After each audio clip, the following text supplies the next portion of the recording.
हो गई थी। तभी छोटे गोपाल को उसके चाचा शिवा अपने घर ले आए। गोपाल को देखकर उसकी चाची, ये क्या, आप इसे यहाँ क्यों ले आए और इतने बड़े पेटी में क्या लेकर आए हैं? उमा, ये गोपाल के कपड़े हैं। गोपाल आज के बाद हमारे साथ ही रहेगा। क्या? ये आप क्या कह रहे हैं? ये हमारे साथ क्यों? भैया और भाभी के बाद गोपाल की पूरी जिम्मेदारी मेरी है। मेरे भैया ने आज तक मुझे सहारा दिया। उनके बेटे की देखभाल का जिम्मा मैं उठाने वाला हूँ। उमा को शिवा की ये बात बिल्कुल भी अच्छी नहीं लगी थी। गोपाल के माता पिता का अचानक से देहांत हो गया था और शिवा के सिवा उसका इस दुनिया में अब कोई नहीं था। लेकिन उमा को गोपाल एक आंख नहीं भा रहा था। दिन बीत रहे थे। उमा गोपाल को शिवा के साथ काम करने के लिए खेत में भेज देती थी। अपने बेटे अर्जुन को 56 भोग खाना देती थी। वहीं गोपाल को सूखी रोटी खिलाती थी। कुछ साल बीत गए। अब अर्जुन और गोपाल दोनों बड़े हो गए थे।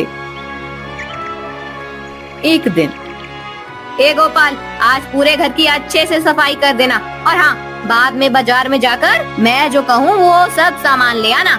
आज 8 साल बाद मेरा बेटा अपनी शिक्षा लौटने वाला है। मैं नहीं चाहती कि उसके स्वागत में कोई भी कमी हो। खेत से आते समय ये सब ले आना। उमा गोपाल को काम पर भेज देती है। खेत में गोपाल मायूस बैठा हुआ था। तभी उसका दोस्त, क्या हुआ गोपाल, आज फिर से चाची ने कुछ कह दिया क्या? नहीं भोला, अब तो मुझे बातों का भी बुरा नहीं लगता। आदत हो गई है उनके तानों की। आज अर्जुन अपनी शिक्षा पूरी करके लौटने वाला है, इसीलिए वो बहुत खुश हैं। मैं भी अर्जुन के साथ गुरुदेव से शिक्षा प्राप्त करना चाहता था, लेकिन चाची ने मना कर दिया। चाची हमेशा ही मुझ में और उसमें भेदभाव करती आई हैं। हाँ, क्योंकि वो तुम्हारी माँ नहीं है और माँ तो आखिर माँ होती है। सही कहा तुमने मित्र। वो कहते हैं ना कि भगवान हर जगह नहीं पहुंच सकता, इसीलिए उसने माँ को बनाया। लेकिन मेरी माँ को तो भगवान ने ही छीन लिया। मैंने हमेशा चाची में अपनी माँ को ढूंढने का प्रयास किया, पर शायद मेरे जितना बदनसीब और कोई नहीं होगा। गोपाल अपना काम खत्म करके घर आ गया। उसने उमा को उसने मंगाई हुई सब चीजें दे दी। कुछ देर के बाद अर्जुन घर आ गया। अर्जुन को देखकर तो उमा फूले नहीं समा रही थी। उनका वो प्यार देखकर गोपाल की आंखें भर आई और वो नदी किनारे जाकर बैठ गया। तभी वहाँ एक ऋषिवर चलते हुए आ रहे थे। गोपाल ने देखा कि उनके पैर से रक्त बह रहा है। फिर, ऋषिवर, यहाँ बैठिए, आपके पैरों से रक्त बह रहा है। हाँ पुत्र, चलते समय कांटा चुभ गया है। गोपाल ने ऋषिवर के पैर से कांटा निकाला और अपना रुमाल ऋषि के पैर पर बांध दिया। फिर उसने नदी के पास ही एक जड़ी बूटी उठाई और उसका लेप ऋषि के पैर पर लगा दिया। ऋषिवर, इस जड़ी बूटी से आपको शीघ्र ही पीड़ा से मुक्ति मिलेगी। पुत्र, तुम्हारे मुख पर इतनी पीड़ा और ग्लानि क्यों है? तुम इतने कोमल हृदय के हो, मेरी पीड़ा तुमसे देखी नहीं गई, तो तुम स्वयं किस पीड़ा में हो? फिर गोपाल ने अपनी पूरी कहानी ऋषिवर को बताई। तुम्हें इतने ग्लानि के अनुभव की आवश्यकता नहीं है। पुत्र, मैं तुम्हारे इस मुखमंडल को देखकर कह सकता हूँ कि तुम बहुत बड़े तकदीर वाले हो। तुम्हारा भाग्य बहुत उज्जवल है।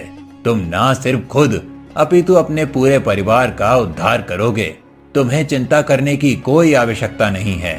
शीघ्र ही ऐसा समय आएगा जब सबको तुम्हारा महत्व समझ आएगा। ऋषिवर की बात सुनकर गोपाल को अच्छा लगा। वो घर आ गया। कुछ दिन बीत गए। अभी तक उमा के स्वभाव में कोई बदलाव नहीं आया था। एक दिन राजा बुद्धिवीर के एक दूत गोपाल के गांव पधारे और सब गांव वालों को एकत्रित करके उन्होंने कहा, सुनो सुनो सुनो गांव वालों, हमारे राजा बुद्धिवीर ने हमारे राज्य की राजधानी में एक बहुत ही बड़ी प्रतियोगिता का आयोजन किया है, जो भी उस प्रतियोगिता का विजेता होगा उसे इस राज्य का अगला महामंत्री घोषित किया जाएगा। इसीलिए सभी युवाओं से महाराज का ये अनुरोध है कि वो बड़ी संख्या में प्रतियोगिता में भाग लें और अपना भाग्य आजमाएं। इस बात को सुनकर सभी युवान राजधानी जाने के लिए निकलने लगे। सभी को अपने भाग्य की परीक्षा करनी थी। अर्जुन भी प्रतियोगिता में जाने के लिए तैयार हो रहा था। तब अर्जुन, तुम प्रतियोगिता में भाग लेने तो जा रहे हो, लेकिन वो प्रतियोगिता किस बात की है उसके बारे में तो महाराज ने कुछ नहीं बताया। पता नहीं किस बात की प्रतियोगिता होगी। कोई भी प्रतियोगिता हो पिताजी, मुझे भाग्य का कोई कारण नहीं है। मैं तो गुरुदेव के आश्रम से सभी प्रकार की विद्याओं का ज्ञान ग्रहण करके आया हूँ। मैं किसी भी प्रकार की चुनौती का सामना करने में सक्षम हूँ। देखा, ऐसा विश्वास होना चाहिए। मेरा बेटा आपके इस गोपाल की तरह नहीं है। इसमें बुद्धि और साहस दोनों भी है। मुझे मेरे बेटे पर पूरा विश्वास है कि हमारे राज्य का अगला महामंत्री मेरा अर्जुन ही होगा। अर्जुन तैयारी के साथ राजधानी के शहर जाने के लिए चला गया। गोपाल अपने काम पर लग गया। 2 दिनों के बाद उन्हें पता चला कि जो युवान राजधानी पहुंच गए थे उन सबको महाराज युद्ध भूमि में भेजने वाले हैं। फिर सुनिए जी, आपको पता चला महाराज ने ये ठीक नहीं किया। झूठ बोलकर गांव के सभी लड़कों को युद्धपुर भेज दिया। मेरे हो गया तो हाय मेरा बेटा, इससे अच्छा तो इस गोपाल को ही भेज देते हम। युद्ध में मारा भी जाता तो क्या फर्क पड़ता, वैसे भी हम पर बोझ ही बना हुआ है। चुप रहो तुम। महाराज ने जो किया वो सही नहीं किया है, लेकिन इसका मतलब ये नहीं कि तुम गोपाल के बारे में कुछ भी कहो। चाची, आप मेरे बारे में हमेशा ऐसा क्यों सोचती हैं? मैं आपको हमेशा अपनी माँ के समान मानता हूँ, लेकिन आपने कभी मुझे अपना बेटा नहीं समझा। और समझूंगी भी नहीं। तू तो मेरे गले में फंसा हुआ वो कांटा है जिसे न निगल सकते हैं न उगल सकते हैं। उमा की बात सुनकर गोपाल हमेशा की तरह मायूस होकर नदी के पास आकर बैठ गया। उसका मन कर रहा था कि नदी में कूदकर अपनी जान दे दे, लेकिन फिर उसने सोचा कि खुदकुशी करने से तो अच्छा है ये युद्ध में भाग लेकर मारा जाए।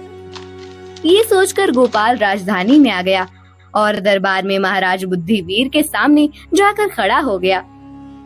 तुम कौन हो युवान, और इस प्रकार इतने क्रोध में मेरी ओर क्यों देख रहे हो? मेरा नाम गोपाल है, सोनपुर ग्राम से आया हूँ। क्षमा करें महाराज, लेकिन आपने झूठ बोलकर प्रजा का विश्वास तोड़ा है। आप इतने सारे युवाओं को बिना बताए युद्धपोर पर भेजने वाले हैं। आपने उनके परिवार के बारे में एक बार भी सोचा? क्या बीतेगी उन पर यह सुनकर कि उनका बेटा युद्ध में मारा गया? कितने ही ऐसे युवान होंगे जिनका पूरा परिवार उन पर निर्भर होगा। अगर उन युवानों की मृत्यु हो गई तो उनके परिवार का ख्याल कौन रखेगा? आपने असत्य कहकर बहुत बड़ा पाप किया है महाराज। युवान, तुम्हें स्मरण है कि तुम किसके समक्ष होकर बात कर रहे हो? क्या तुम्हें भय नहीं लगता? भय का तो कोई कारण ही नहीं महाराज। मैं इस धरती पर अकेला आया हूँ। कोई नहीं है जिसे मेरी मृत्यु से दुख हो, लेकिन एक माँ है जो अपने बेटे के युद्ध भूमि पर जाने के बारे में विचार करके ही भय से कांप रही है। आप कृपया करके उस युवान को पुनः वापस भेज दें और उसकी जगह पर मुझे सेना में शामिल कर लें। मैं आपसे हाथ जोड़कर अनुरोध करता हूँ महाराज। गोपाल के ऐसा कहते ही परिहार, मुझे एकांत में इस युवान से वार्तालाप करना है। महाराज की आज्ञा पर सब दरबार छोड़कर बाहर चले गए। फिर गोपाल, तुम्हें लग रहा होगा कि हमारा राज्य कितना निर्दयी है। अपनी प्रजा से असत्य बोलकर उनके युवानों के मृत्यु का कारण बन रहा है, किंतु ये सत्य नहीं है। सभी युवान सुरक्षित हैं। मैं तो मेरे राज्य में एक साहसी और धैर्यवान युवा की खोज कर रहा था जो राज्य पर आए संकट का सामना कर सके। कैसा संकट महाराज? हमारे राज्य की दक्षिण सीमा पर एक असुर ने आतंक फैला रखा है। मेरे गुप्तचरों से जानकारी मिली है दक्षिण के सभी गांव में उस असुर के भय से लोगों ने गांव रिक्त करने शुरू किए हैं। प्रजा दूसरे राज्य में जाकर आश्रय ले रही है। प्रजा में अफरा तफरी मची हुई है। इसीलिए मैं चाहता हूँ कि कोई साहसी वीर जाकर उस असुर के भय से सबको मुक्त करे। महाराज से आदेश लेकर गोपाल दक्षिण की ओर जाने लगा। रास्ते में उसे वही ऋषिवीर मिले जिन्होंने उसे तकदीर वाला कहा था। ऋषिवर, मुझे आशीर्वाद दीजिए कि मैं महाराज के आदेश का पालन करते हुए असुर के भय से प्रजा को मुक्त कर सकूं। मेरा आशीर्वाद सदा ही तुम्हारे साथ है पुत्र, परंतु उस असुर से सामना करना इतना सरल नहीं है। वो असुर बहुत शक्तिशाली है। तुम अगर उसके गले में पहनी हुई माला निकाल पाओ तो उसे मारना आसान हो जाएगा। उस माला में ही उसकी सारी शक्ति बसी हुई है। गोपाल ऋषिवर की बात मानकर आगे जाने लगा। वो जब दक्षिण सीमा पर पहुंचा तब उसने देखा कि असुर गांव के लोगों पर अत्याचार कर रहा था। गोपाल उसके सामने जाकर खड़ा हो गया। अचानक से गोपाल को देखकर असुर चौंक गया। उस बात का फायदा लेकर गोपाल ने अपनी तलवार से असुर के गले की माला निकालकर फेंक दी। उसके माला फेंकते ही असुर की शक्ति कम होने लगी। फिर गोपाल ने तलवार से असुर का मस्तक धड़ से अलग कर दिया। सभी लोगों ने गोपाल के नाम का जयघोष करना शुरू किया। कुछ दिनों के बाद गोपाल राजमहल लौटा। गोपाल, तुम सच में वीर योद्धा हो। इतने भयानक असुर से तुमने हमारी प्रजा को मुक्त किया है। आज से मैं तुम्हें इस राज्य का महामंत्री घोषित करता हूँ और तुम्हें एक महल भेंट देता हूँ जिसमें तुम अपने परिवार समेत निवास कर सकते हो। तुम्हारी वीरता देखकर मेरे मन में बार बार एक ही बात आ रही है। मेरा कोई पुत्र नहीं है, सिर्फ एक ही पुत्री है। मेरे बाद इस राज्य का कोई तो राजा होना चाहिए, लेकिन कुछ राज नियमों के कारण मैं तुम्हें राजा नहीं घोषित कर सकता। इसीलिए मुझे लगता है कि अगर मेरी पुत्री से तुम्हारा विवाह हो जाए तो मेरे जमाई के संबंध से तुम इस राज्य के राजा बन सकते हो। मुझे एक बार अपनी पुत्री से बात करनी होगी। महाराज, मैं बचपन से ही खुद को बदनसीब समझता था, लेकिन कुछ समय पहले मुझे एक ऋषिवर ने बताया था कि मैं सबसे बड़ा तकदीर वाला हूँ और शीघ्र ही मेरा अच्छा समय आने वाला है। आज आपके सम्मान से ये सिद्ध हो गया कि ऋषिवर की बात सत्य थी। बुद्धिवीर ने सब युवानों को छोड़ दिया, जिनमें अर्जुन भी था। गोपाल की वीरता के बारे में पता चलने के बाद अर्जुन और उमा का भी गोपाल के प्रति नजरिया बदल गया। वो अब गोपाल के साथ प्यार से रहने लगे। कुछ दिनों के बाद राजकुमारी ने गोपाल के साथ विवाह करने के लिए हाँ कह दी। दोनों का भव्य विवाह संपन्न हुआ। उमा ने अपने पुत्र और पुत्रवधू का स्वागत किया। सब लोग एक साथ खुशी से रहने लगे। ऋषिवर की बात सच हो गई कि गोपाल सबसे बड़ा तकदीर वाला है।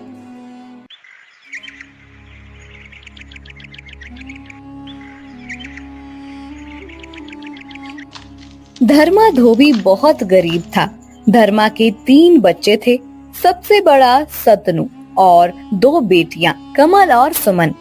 एक रात धर्मा की पत्नी सुनिए जी। हाँ बोलो राधा, तुम्हें कोई तकलीफ हो रही है क्या? जी, मेरी तकलीफ तो अभी मेरे साथ ही खत्म होगी। मुझे नहीं लगता कि मैं अब इस बीमारी से उभर पाऊंगी। मेरा अंतिम समय नजदीक आ गया है। ये क्या बोल रही हो? तुम्हें कुछ नहीं होगा। मैं तुम्हें बड़े से बड़े वैद्य के पास ले जाऊंगा। मैंने सुना है कि उत्तर दिशा में एक बड़े ही ज्ञानी वैद्य रहते हैं। उन्होंने आज तक कई रोगों का इलाज किया है। वो तुम्हें भी ठीक कर देंगे। आप सच कह रहे हैं, लेकिन इतनी दूर जाने के लिए और उन वैद्य जी से इलाज करवाने की हमारी हैसियत नहीं है। कहाँ से लाएंगे इतने पैसे मेरे इलाज के लिए? आपने पहले ही ये घर भी गिरवी रखा है। अब कुछ नहीं होगा। मैं जान चुकी हूँ कि मैं कुछ ही दिनों की मेहमान हूँ। मैं आपसे सिर्फ इतना कहना चाहती हूँ, मेरे जाने के बाद आप हमारे 3 बच्चों का अच्छे से ख्याल रखिएगा। उन्हें मेरी कमी महसूस मत होने दीजिएगा। धर्मा राधा की बात सुनकर बहुत दुखी हो गया। कुछ दिनों के बाद राधा का देहांत हो गया। अब घर के साथ तीनों बच्चों की जिम्मेदारी धर्मा पर आ गई थी। एक दिन भद्रा, अब इतनी सी कमाई में गुजारा करना मुश्किल हो रहा है। राधा के इलाज के लिए पहले ही इतना कर्जा लिया हुआ है और घर भी गिरवी रखा है। समझ नहीं आता कि आमदनी बढ़ाने के लिए क्या करूं। कल ही पता चला है कि राजमहल में राज्य वस्त्र धोने के लिए एक धोबी की जरूरत है। तुम मंत्री जी को जाकर मिलो, शायद वो तुम्हारा काम कर दें। अगले दिन धर्मा मंत्री को जाकर मिलता है। मंत्री जी, मैंने सुना है कि महल के वस्त्र धोने के लिए एक धोबी की जरूरत है। हाँ, जरूरत तो है, लेकिन हमें ऐसा धोबी चाहिए जो विश्वास पात्र हो। राजमहल के वस्त्र कितने ऊंचे होते हैं, ये तो तुम्हें पता होगा। एक भी वस्त्र इधर उधर नहीं होना चाहिए। जी मालिक, मैं आपको विश्वास दिलाता हूँ कि मैं पूरी ईमानदारी से अपना काम करूंगा। आपको शिकायत का एक भी मौका नहीं दूंगा। अगर कोई ऊंच नीच हो गई तो तुम्हें सीधा महाराज के सामने हाजिर करूंगा, ये याद रखना। ऐसी नौबत नहीं आएगी मंत्री जी। आपके यहाँ जो नाथा काका सालों से काम कर रहे हैं, उन्होंने ही मुझे काम सिखाया है। मैं उनसे पूछकर ही सब काम करूंगा। ठीक है, कल से आकर वस्त्र ले जाना। अगले दिन से धर्मा राजमहल का वस्त्र धोने का काम करने लगा।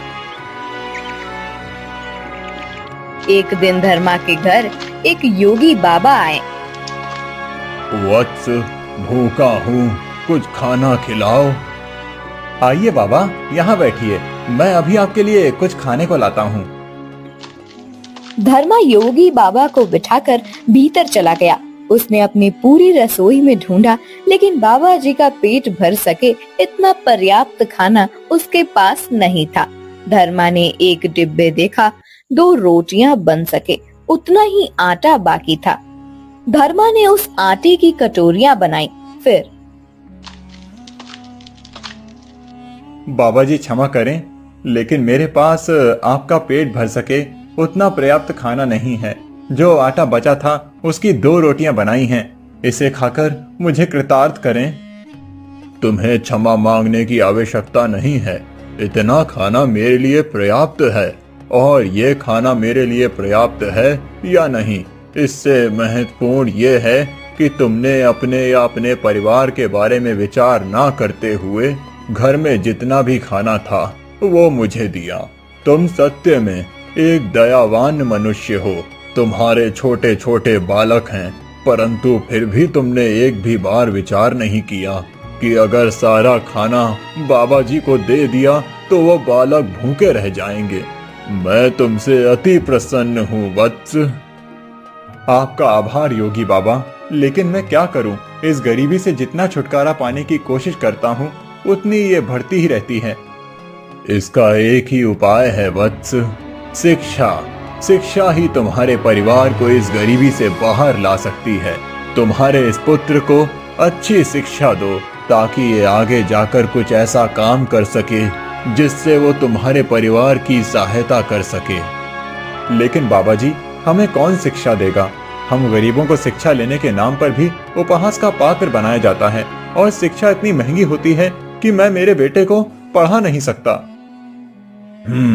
अगर ऐसी बात है तो तुम अपने पुत्र को मेरे साथ भेजो। मैं तुम्हारे पुत्र को शिक्षित करूंगा, उसे सारी विद्याओं का ज्ञान दूंगा, जिससे ये आगे जाकर एक ऐसा युवक बने कि हर कोई इसे अपने साथ काम करने के लिए बुलाए। योगी बाबा की बात धर्मा ने मान ली और अपने बेटे शंतनु को भेज दिया। 12 साल बीत गए। 12 सालों बाद शंतनु एक युवा बनकर लौट आया। उसने जो शिक्षा योगी बाबा से प्राप्त की थी, उसका तेज उसके चेहरे पर साफ झलक रहा था। धर्मा अपने बेटे के आने की खुशी मना ही रहा था कि तभी मंत्री का एक सेवक आया और उसने धर्मा को महल में हाजिर होने को कहा। धर्मा राजमहल चला गया।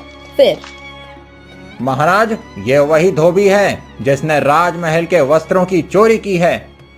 मंत्री की बात सुनकर धर्मा के पैरों तले जमीन खिसक गई। नहीं महाराज, मैंने कोई चोरी नहीं की है। महाराज, ये असत्य बोल रहा है। मेरे सेवक ने कल इसे 15 वस्त्र धोने को दिए थे, परंतु जब इसने वस्त्र वापस किए तब वो सिर्फ 12 ही थे। नहीं महाराज, सेवक ने मुझे सिर्फ 12 ही वस्त्र दिए थे। अच्छा, तो मैं असत्य बोल रहा हूँ? नहीं, मैं ऐसा नहीं कह रहा हूँ, लेकिन मैंने चोरी नहीं की है। मैं तो यहाँ सालों से काम कर रहा हूँ। आज तक कभी भी मैंने एक भी वस्त्र को इधर उधर नहीं किया, तो आज मैं ऐसा क्यों करूँगा? क्योंकि इस बार जो तुम्हारे पास वस्त्र धुलने के लिए आए थे उनमें सोने के तार लगे हुए थे। उन सोने की तारों को देखकर तुम्हारी नीयत में खोट आई होगी। नहीं महाराज, ये सच नहीं है। धर्मा धोबी, हम कैसे मान लें कि तुम सच बोल रहे हो? तुम्हारे पास अपनी बात को सत्य साबित करने का कोई प्रमाण है? नहीं महाराज, मेरे पास ऐसा कोई प्रमाण नहीं है, लेकिन मैं सच कह रहा हूँ, मैंने चोरी नहीं की है। महाराज, महाराज, आप तो बहुत दयालु हैं, मेरा न्याय कीजिए महाराज। मैं तुम्हें कल तक का समय देता हूँ। अगर तुम ये साबित कर सको कि तुमने चोरी नहीं की है तो तुम्हें दंड नहीं मिलेगा। धर्मा घर आ गया। क्या हुआ पिताजी, आपको राजमहल में क्यों बुलाया था? क्या बताऊं बेटा, तुम आज ही आए हो, लेकिन मैं तुम्हें इतने सालों बाद मिलने की खुशी भी नहीं मना सका। बेटा, मंत्री का कहना है कि मैंने सोने के तार लगे हुए राज्य वस्त्र चुराए हैं। क्या? वो ऐसा कैसे कह सकते हैं? बेटा, उनका कहना है कि उन्होंने मुझे 15 वस्त्र दिए थे, जबकि मेरे पास तो सिर्फ 12 ही वस्त्र आए थे धुलने के लिए। पिताजी, आपको पक्का याद है आपके पास 12 ही वस्त्र आए थे? हाँ बेटा, मैं वस्त्रों की गिनती में कभी कोई गलती नहीं करता। मैं इतने सालों से ये काम कर रहा हूँ, अब तो मैं देखकर ही बता सकता हूँ कि कितने वस्त्र हैं। कमल और सुमन से पूछते हैं। शायद ऐसा हुआ हो कि आप घर नहीं हैं, तब कोई सेवक आकर वस्त्र दे गया हो। सुमन, कमल, यहाँ आओ। जी भैया। मुझे याद करके बताओ कि उस दिन मंत्री जी की तरफ से कोई सेवक आकर वस्त्र देकर गया था? भैया, जब सेवक आया था तब पिताजी घर पर ही थे। पिताजी ने सारे वस्त्र गिन कर लिए थे। नहीं, उसके बाद जब पिताजी वस्त्र धोने के लिए गए थे तब फिर से कोई आकर गया होगा। नहीं भैया, पिताजी के जाने के बाद कोई नहीं आया था। मतलब पिताजी आप जैसा कह रहे हैं उन्होंने आपको सिर्फ 12 ही वस्त्र दिए थे। हाँ बेटा, लेकिन दिक्कत यह है कि ये बात मैं साबित कैसे करूं? महाराज ने मुझे कल तक का समय दिया है। उन्होंने कहा है कि मुझे कल ये साबित करना होगा कि सेवक ने मुझे 12 ही वस्त्र दिए थे। पिताजी, जब उसने आपको वस्त्र दिए थे तब उसके सामने आपने गिने थे? हाँ बेटा, पूरे 12 वस्त्र थे, लेकिन अब मैं ये बात साबित कैसे करूं? मेरे पास तो कोई प्रमाण नहीं है और ना ही कोई गवाह। सुमन और कमल की बात कोई नहीं मानेगा, क्योंकि वो मेरी बेटियां हैं और बाहर का कोई आदमी वहाँ पर मौजूद ही नहीं था उस समय। पिताजी, आप बिल्कुल भी चिंता मत कीजिए, हम तीनों को आप पर पूरा विश्वास है। तुम लोगों का तो विश्वास है बच्चों, लेकिन अगर महाराज को विश्वास नहीं हुआ तो वो मुझे उस बात का दंड देंगे जो गुनाह मैंने किया ही नहीं है। जिंदगी भर गरीबी से गुजरता रहा और अब इस उम्र में अब ये चोरी के इल्जाम की जिल्लत। पिताजी, आप ज्यादा मत सोचिए, निश्चिंत होकर सो जाइए।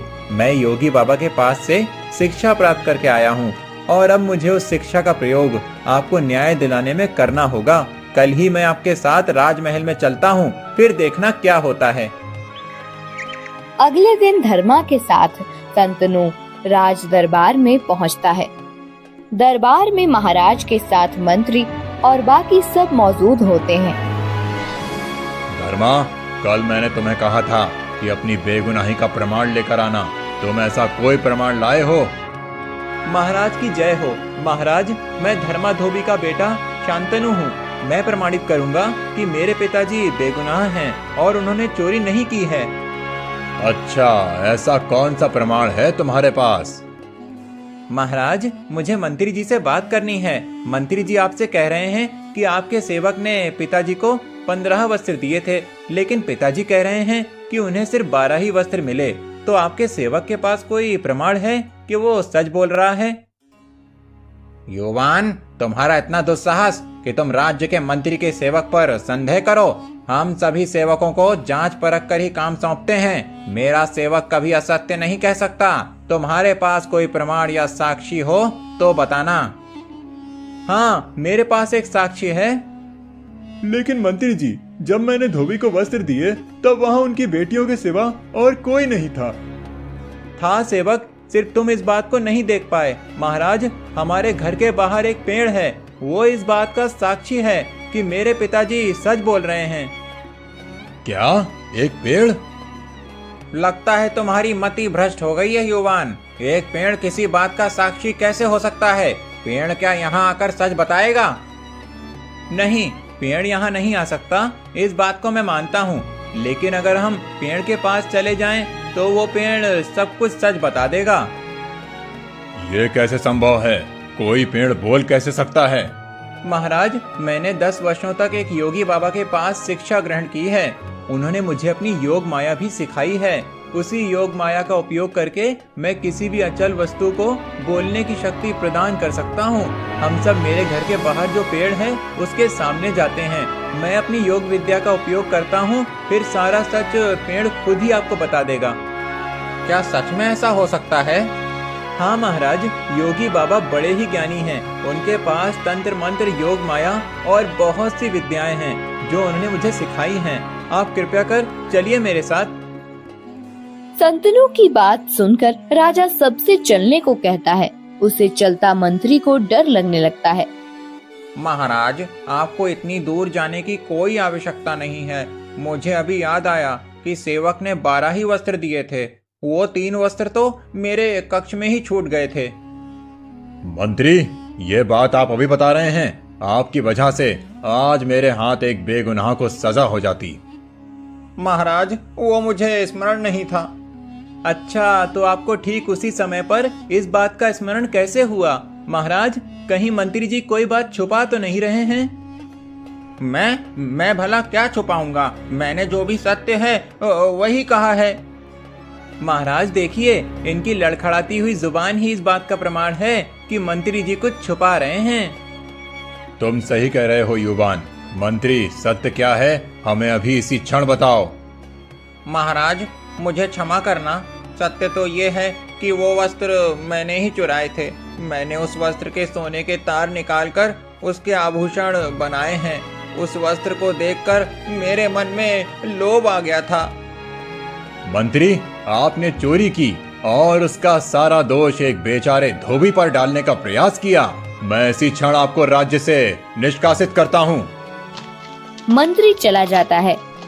युवान, मैं तुम्हारी प्रतिभा से सत्य में प्रभावित हो गया हूँ, परंतु तुम्हारे पास सत्य में ऐसी विद्या है जिससे पेड़ बात कर सकता है? नहीं महाराज, मेरे पास ऐसी विद्या नहीं है। मैंने तो बस मंत्री जी को फंसाने के लिए ये जाल फेंका था। मुझे अपने पिताजी पर पहले से ही विश्वास था। मेरे पिताजी कभी झूठ नहीं बोल सकते और ना ही उनकी तरफ से वस्त्रों की गिनती में भूल हो सकती है। इसीलिए मैंने मंत्री जी को टटोला, लेकिन उन्होंने गुनाह किया था। इसीलिए पेड़ की बात करने पर वो डर गए और सब कुछ सच बता दिया। वाह धर्मा, तुम्हारा बेटा तो होनहार है। युवान, तुमने अपनी सूझबूझ का एकदम सही उपयोग किया है। हमारे राज्य को ऐसे ही मंत्री की जरूरत थी जो अपनी सूझबूझ और बुद्धि का उपयोग राज्य के हित के लिए करे।